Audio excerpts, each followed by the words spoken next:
Now, let's stay on the story. The Madlanga Commission of Inquiry is expected to hear evidence today from a witness who was meant to testify last Friday. However, his legal counsel requested additional time to work through the documents, totaling more than 4,000 pages received from the evidence leaders.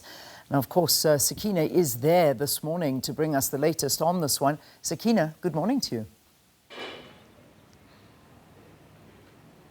Well, very good morning, Leanne. Welcome to the Bridget Mabandla Justice College. This is, of course, the seat of the Madlanga Commission. Day 52 today, and as you rightly pointed out, much anticipation for the witness who will take to the stand today. This was a witness who was meant to appear on Friday, but then had asked for more time to peruse those 4,000-odd documents along with his legal team.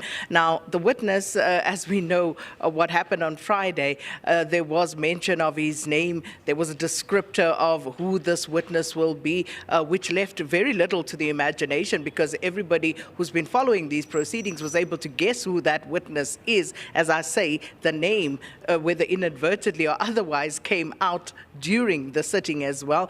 But there was an order handed down by Justice Madlanga that the witness should not be named, so we will not name him at this stage. He's expected later today, and we'll get into that later. But of course, from yesterday on day 51, we saw Captain Lawrence Magotlo appearing, and he, of course, had been implicated by witness B earlier on in these proceedings, and he's, of course, a senior ballistics expert from the forensics lab here at SABC, and he was accused of tampering with the ballistics report in the Armand Swart case. And Armand Swart, you will remember, who is the engineer who was shot and killed in Vereniging in a case of what the investigators believed to be a mistaken identity. But of course, there was the ballistics evidence that became crucial in that case, because that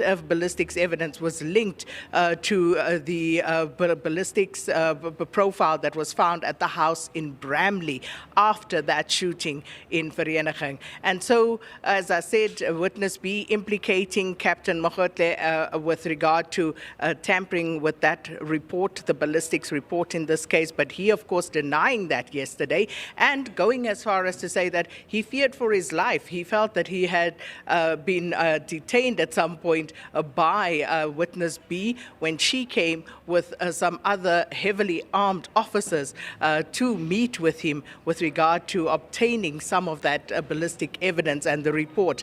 And it's a case of just joining all of these things together, Leanne, which we will endeavor to do in our next few crossings as well when Kenny gets here. But for now, it's back to you in studio. Thanks, Sakina. Looking forward to yours and Kenny's reviews on what we're expecting today, and also yesterday's Madlanga Commission.